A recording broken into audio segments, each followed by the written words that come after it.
अभिमान है, तंगलान है, आदिपुरुष है,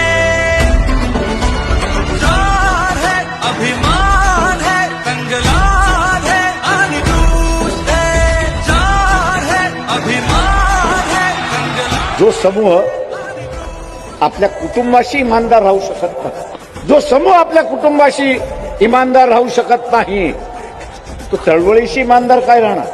तो चळवळीशी इमानदार काय राहणार?